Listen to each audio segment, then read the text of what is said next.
friends, welcome back to my channel where I share our family's debt-free journey and some frugal living tips along the way. Welcome to my April 2020 debt-free journey update.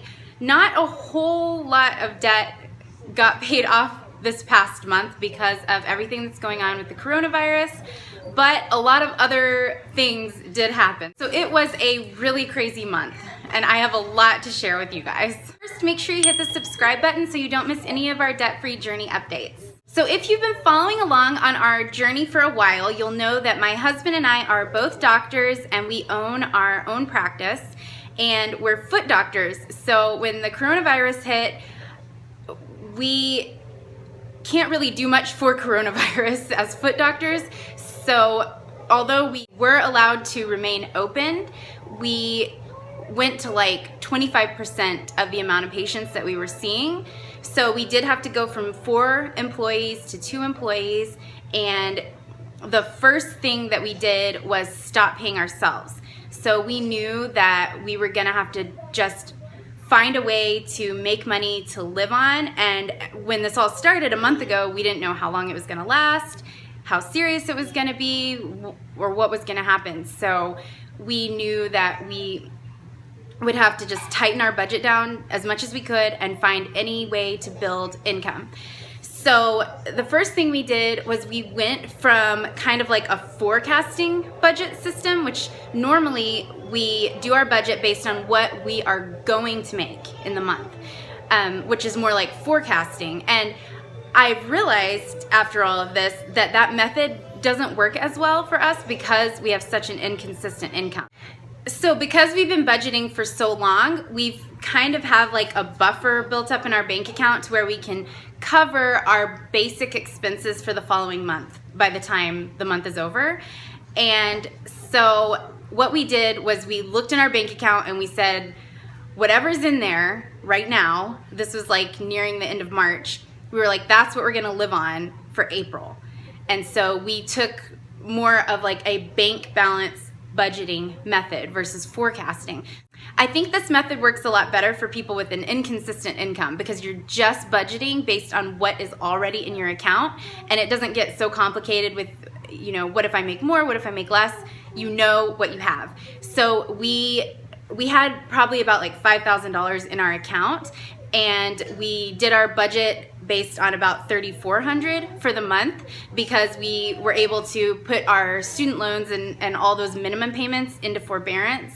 So we just went to our minimum bare living expenses, and then we said, okay, we're gonna do whatever we can to earn extra income in April. A lot of people are asking me, can't you guys get jobs at the hospital or something like that? And we did try that. We contacted all of our hospitals that we're credentialed at in the area, and they were fully staffed, and the coronavirus didn't seem to hit this area as hard, I guess. I don't know, because they were fine at the hospitals. They didn't need any extra help. And I told them, I was like, I will do any job, but they didn't need me. So I was like, okay, whatever. So my husband and I went and got jobs at an Amazon warehouse, and we tried to work about 30 hours a week at the Amazon warehouse. And we also did DoorDash, and we're still doing both of these things, and I think we'll continue to do it through May. We're seasonal employees there right now, so we could be let go once this calms down, but I think we're gonna try to at least power through till the end of May and just see how much extra income we can make. I felt really good because of all this budgeting and this whole Dave Ramsey method that we are following. I knew exactly what we needed to live on, and so I felt good that we could live on our income from Amazon and DoorDash for the month and build up enough income to get us through May. So I knew April was taken care of right away because of what we had in our bank account. And then I was like, well, let's make sure May's covered. So everything we did working in April is now supporting us in our May budget. And we were even able to save a little bit of extra. So that was good. And we're not paying off any debt right now. Everything's going into a savings account, and we're just piling it up.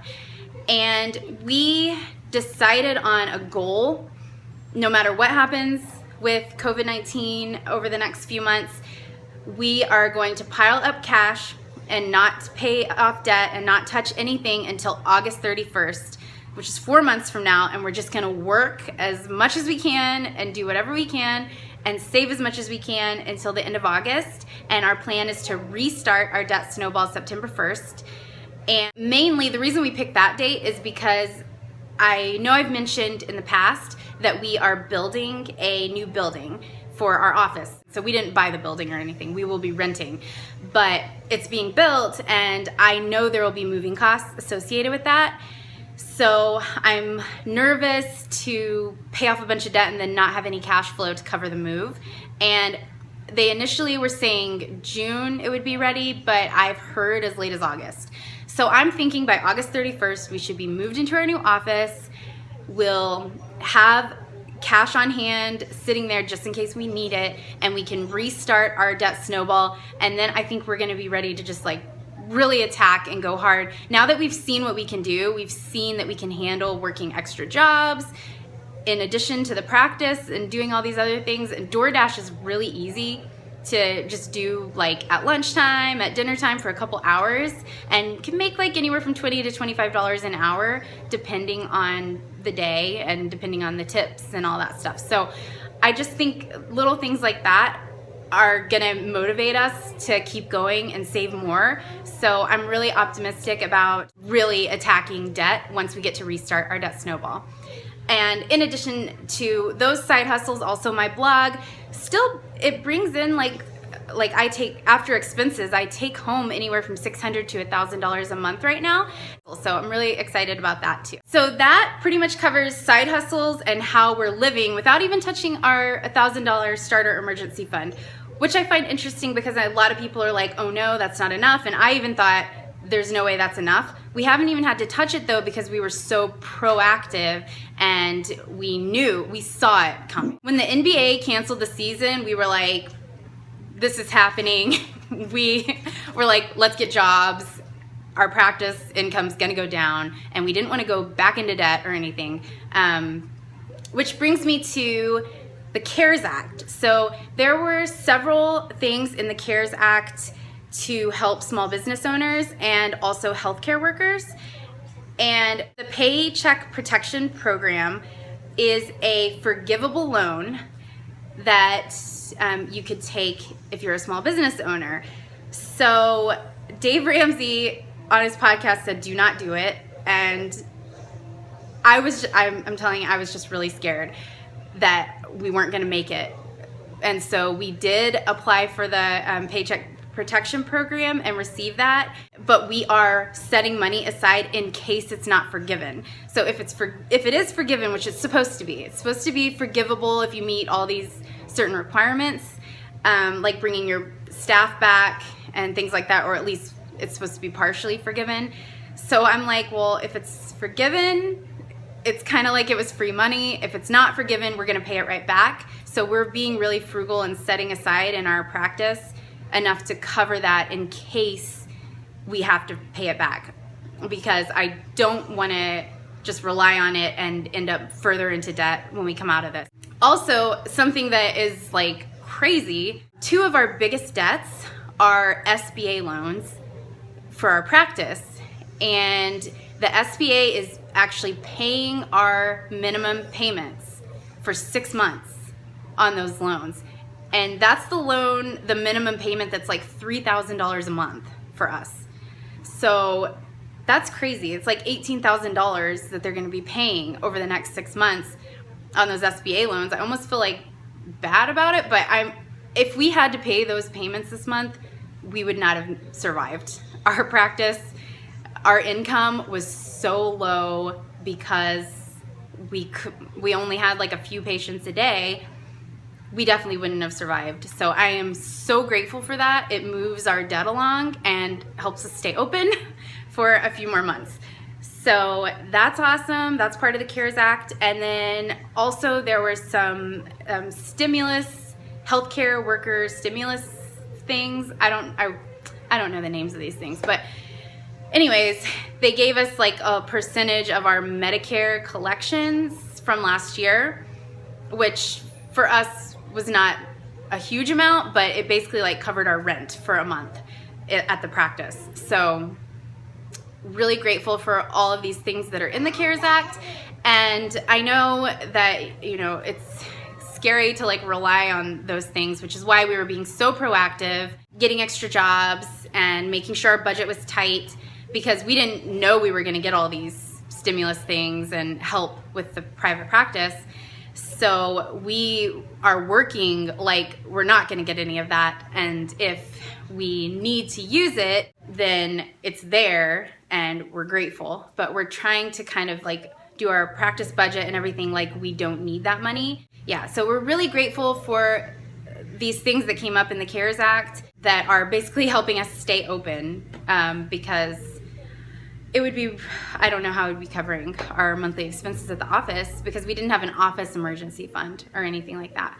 Everything, debt payoff, except for these SBA payments that the SBA is making, is paused until the end of August. All in all, we did pay off about $600 on debt in April, that a bunch of little minimum payments added up to. These were credit cards that I couldn't get a hold of anybody to defer it, but I tried to defer almost all of our debt payments for April. With the country starting to reopen in Texas, you know, they allowed a lot of businesses to reopen on May 1st. We were open the whole time, but we're only seeing patients Monday, Wednesday, and Friday.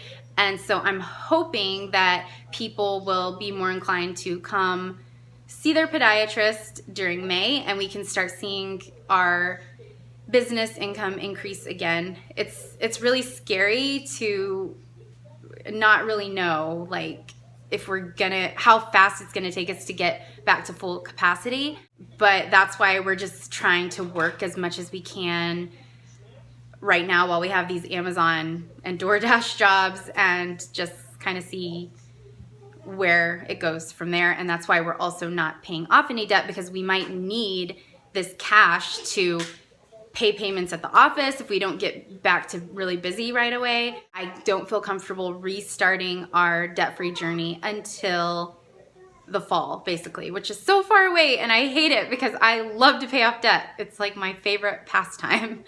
But this is the right thing to do. It's the most, I think it's the smartest thing to do right now in our situation with our unstable income and everything like that. So I hope you guys enjoyed this video and hearing about some of the ways that our small business has been impacted and also helped by the CARES Act, and some of the side hustles that we're doing. Maybe it gave you an idea.